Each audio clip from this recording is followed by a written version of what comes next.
ओम नमः शिवाय। शिवजी सदा सहाय। ओम नमः शिवाय। गुरुजी सदा सहाय। आप सभी गुरु परिवार संगत जी को मेरा प्रणाम और जय गुरु जी। मेरा सत्संग शेयर करने वाली संगत जी को भी मेरा प्रणाम और जय गुरु जी। ये मेरा पहला सत्संग है और गुरु जी के चरणों में उनकी कृपा और आशीर्वाद का आभार प्रकट करने के लिए है। गुरु जी के साथ मेरा संपर्क 2022 मई में पहली बार हुआ, जब मैंने अपने एक फ्रेंड के हाथ में गुरु जी का ब्रेसलेट स्वरूप देखा और उनसे पूछा कि ये कौन है। तब उन्होंने सिर्फ इतना ही बताया कि ये मेरे गुरु जी हैं। इतने में फ्रेंड के मोबाइल पर एक कॉल आया जो शायद किन्हीं संगत जी का था और वो उन्हें सत्संग के लिए निमंत्रण दे रहे थे। और ये मेरे लिए बहुत हैरानी की बात थी, क्योंकि उन्हें देख के लगता नहीं था कि वो कोई सत्संग भी अटेंड करते होंगे। तो मैंने वैसे ही मजाक में पूछ लिया कि आप सत्संग में भी जाते हैं। तब मुझे बताया उन्होंने कि ये उस तरह के सत्संग नहीं होते हैं, यहाँ पे सब गुरुजी से मिले हुए अपने अनुभवों को शेयर करते हैं। बस उन्होंने इतना ही एक लाइन में मुझे आंसर दिया और कोई ज़्यादा नहीं बताया। इस बात को 2 साल हो जाएंगे अब 2024 मई में। लेकिन मेरे लिए सत्संग का मतलब होता था कि वहाँ पे भजन कीर्तन वगैरह हो रहे हैं। ये सुनकर ये सत्संग का ये रूप सुनना मेरे लिए थोड़ा अजीब था। उस दिन के बाद से मैंने गुरुजी को नहीं जाना था तब तक अच्छे से, लेकिन गुरुजी शायद मुझे लगता है कि तभी से मेरे साथ हैं। और मैं आज मुझे लगता है कि मैं ये सत्संग शेयर करने लायक हुई हूँ तो उन्हीं की कृपा है। और ये भी सच है कि गुरुजी ही अपनी संगत को चुनते हैं, हम उन्हें चुनने वाले कोई नहीं है। वो हमारे कर्मों का लेखा जोखा रखते हैं, वो सब कुछ हैं। लेकिन उस दिन के बाद से उस दिन के पहले मैंने गुरुजी की स्वरूप मैंने कहीं पे भी नहीं देखा था। जैसे उनका वो कैसे दिखते हैं, कैसी उनकी छवि है। लेकिन उस दिन के बाद से मेरे साथ ऐसा होने लगा कि मैं जिस भी कहीं पे भी जाती थी, अधिकतर कोई शॉप है या कोई भी कुछ भी काम से, तो मुझे अधिकतर मार्केट में या हर शॉप पर गुरुजी का स्वरूप अधिकतर दिखाई देता था। और जबकि इससे पहले मेरे साथ ऐसा कभी नहीं हुआ। जैसे शायद गुरुजी मुझे कनेक्ट करना चाह रहे हों या मुझसे जुड़ना चाह रहे हों। और जहाँ पे भी मैं उनका स्वरूप देखती थी तो मुझे लगता था कि मैं पूछूं इनसे इनके बारे में। लेकिन फिर अपने ज़्यादा मैं थोड़ा इंट्रोवर्ट ही हूँ, तो फिर मैं इस हिसाब से थोड़ा कम ही बोलती थी। तो ठीक है, मैंने देखा और मन में छवि तो बस ही गई थी एक बार देखने के बाद, पर समझ नहीं पाई। वक्त गुज़रता गया धीरे धीरे और ज़्यादा गहरे से। और गुरुजी की कृपा शायद तभी से मेरे ऊपर थोड़ी थोड़ी होनी शुरू हो गई थी। संगत जी, मैंने अपनी लाइफ में बहुत टफ़ टाइम फेस किया है, बहुत टफ़ टाइम फेस किया है। और जैसे सभी कहते भी हैं कि गुरुजी अपनी संगत का हाथ तब पकड़ते हैं जब वो अपनी ज़िंदगी के सबसे ख़राब दौर से गुज़र रही होती है। तो ये मेरे साथ भी सेम चीज़ हुई। मुझे बहुत बार बटरफ्लाइज, पिजन्स और क्योंकि एक तो हम रहते भी ऐसे एरिया में हैं, ये चारों तरफ से फॉरेस्ट से घिरा हुआ है, तो यहाँ पे बटरफ्लाइज का दिखना कोई ज़्यादा ऐसी बात नहीं है, आम बात है। लेकिन हाँ, क्लाउड्स में मैंने बहुत बार अलग अलग तरह की शेप्स, कभी कान्हा जी के दर्शन मुझे होना, और कभी मैंने गणेश जी की छवि भी देखी। कहीं अलग अलग नंबर्स भी मैंने आसमान में लिखे देखे, हार्ट शेप देखना, ये सब मेरे लिए कॉमन हो गया था। लेकिन मैं इन सब इंडिकेशंस को जिस रूप में लेती थी, मुझे लगता था कि कोई अदृश्य शक्ति है मेरे साथ, जिसे मैं यूनिवर्स का नाम देती थी, एंजल्स का नाम देती थी, और समझती थी कि यूनिवर्स की कोई ऐसी एक शक्ति है जो जानती हैं कि मैं कितनी परेशान हूँ और वो मेरी हेल्प करना चाहती हैं। मुझे तरीके से अलग अलग तरह से मुझे गाइड कर रही हैं। मेरे एंसेस्टर्स हो सकते हैं या एंजल्स हैं, मैं इन सब चीज़ों में बहुत बिलीव करती हूँ। मैं बचपन से ही बहुत स्पिरिचुअल भी हूँ, और क्योंकि बहुत ख़राब दौर से गुज़री हूँ, किसी ने कोई साथ नहीं दिया। इवन जो मेरे सगे माँ बाप, पापा तो खैर मेरे काफ़ी पहले ही एक्सपायर हो चुके थे, मेरी माँ, मेरे भैया, और मतलब किसी ने कहीं से कोई सपोर्ट नहीं मिला, बिल्कुल अकेली, सालों किसी का फ़ोन नहीं आता, किसी से बात नहीं होती। तो मैंने माता को अपनी माँ और शिव जी को मैं अपने पिता स्वरूप मानती थी। शुरू से ही उनसे मैं माता पिता का रिश्ता मैंने अपना बना लिया था, वही मेरा परिवार थे। और फिर अभी कुछ टाइम पहले से ही, 2-3 महीने पहले से, एग्जैक्ट डेट तो खैर मुझे इस चीज़ की याद नहीं है, लेकिन मैंने रोटी में ओम दर्शन मुझे मिले बहुत बार। और अभी भी परांठे या रोटी ऐसे मैं कुछ बनाती हूँ तो उसमें मुझे अलग अलग नंबर्स, अलग अलग आकृतियाँ भी कुछ दिखाई देती हैं, जिन्हें कई बार मैं समझ पाती हूँ और कई बार नहीं समझ पाती हूँ।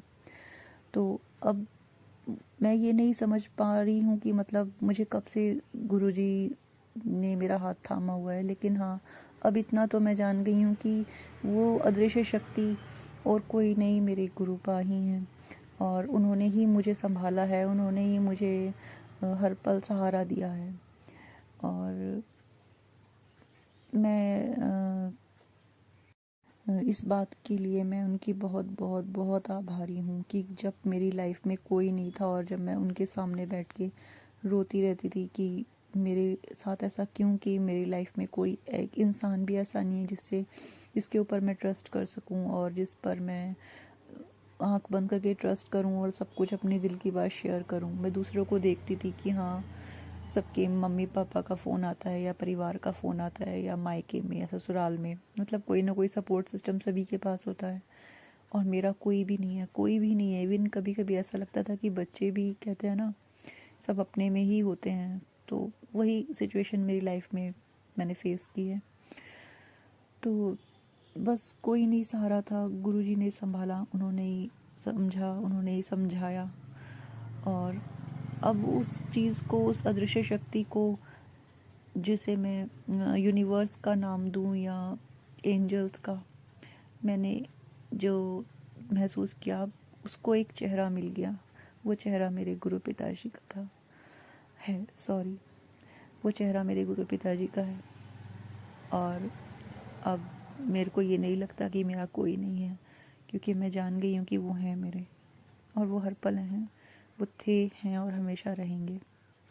हाँ, कई बार ऐसा होता है कि मैं उनकी ब्लेसिंग्स को शायद समझ नहीं पाती हूँ, या उनके हुक्म को समझ नहीं पाती हूँ, उनके इशारों को शायद कभी कभी समझ नहीं पाती हूँ, इग्नोर कर देती हूँ। उसके लिए मैं बहुत बहुत बहुत सॉरी बोलती हूँ।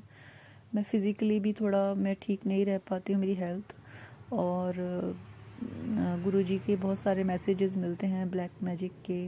अभी रिसेंटली अभी होली गई है, 24 और 25 मार्च की होली थी। मैं 26 मार्च को ये सत्संग रिकॉर्ड कर रही हूँ। मुझे बहुत दिन से गुरुजी के मैसेज आ रहे थे कि अपने घर की सफाई कर, तेरे घर के कोने में कुछ है, चीज़ मिलेगी, घोर गंदी चीज़ें पड़ी हैं, वो ब्लैक मैजिक किया हुआ है। मैं जानती हूँ मेरे पर बहुत ब्लैक मैजिक किया हुआ है, और करने वालों का भी गुरुजी ने मुझे बताया है कि किसने किया हुआ है।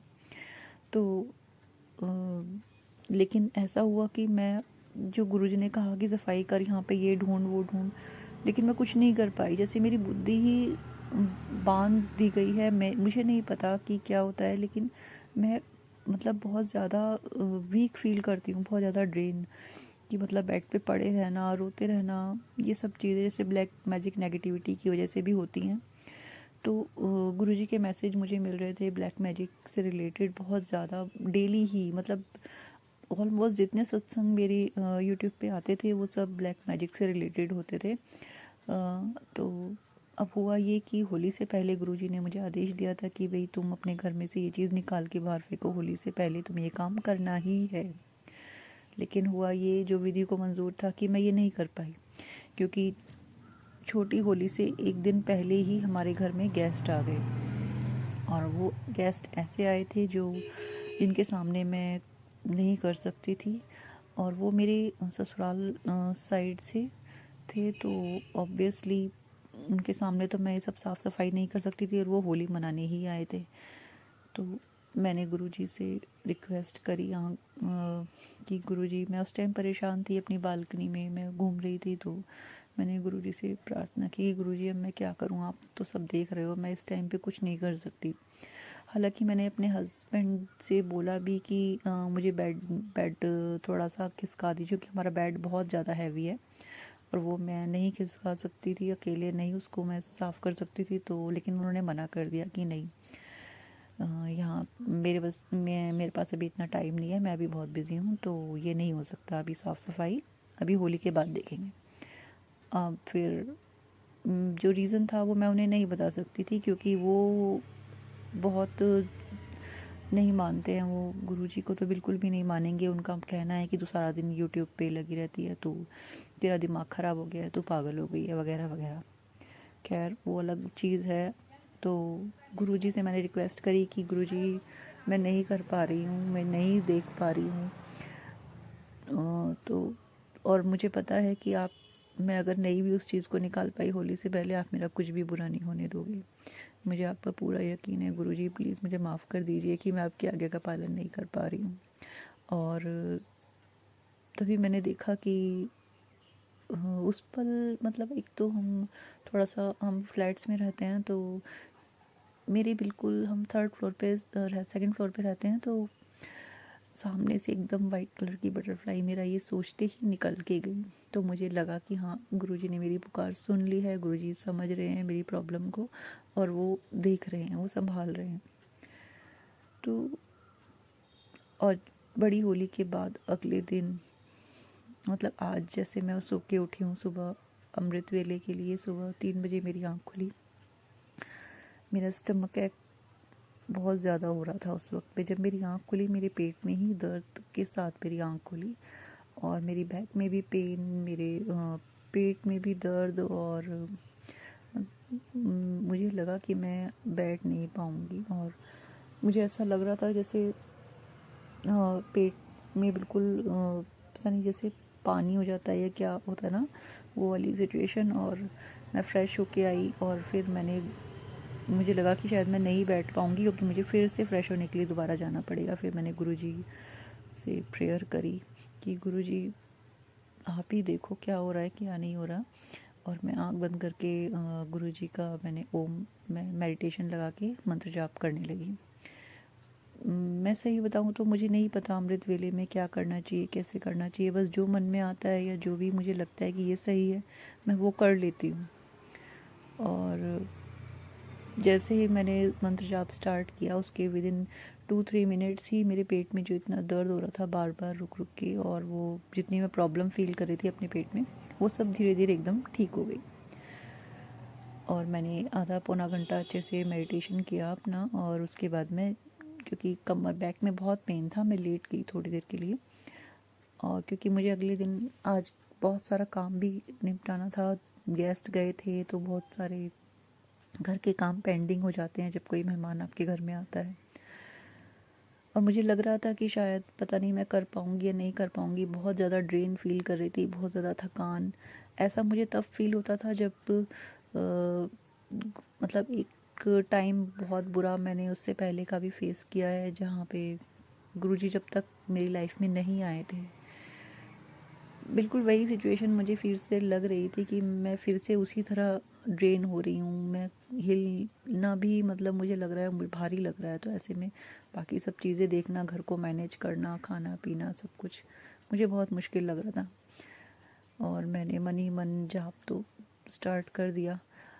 थोड़ी देर के लिए उठ के मैं फिर से सोफ़ा पे जाके मैं लेट गई और मन ही मन जाप करती रही।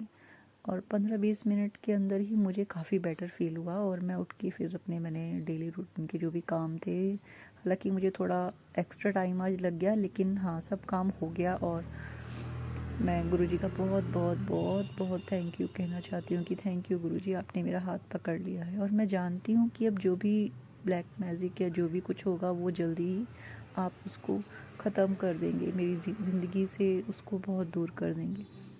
और मैं आपका दिल से बहुत बहुत बहुत थैंक यू बोलना चाहती हूँ। थैंक यू सो मच अपनी इस नादान बेटी का हाथ पकड़ने के लिए। मैं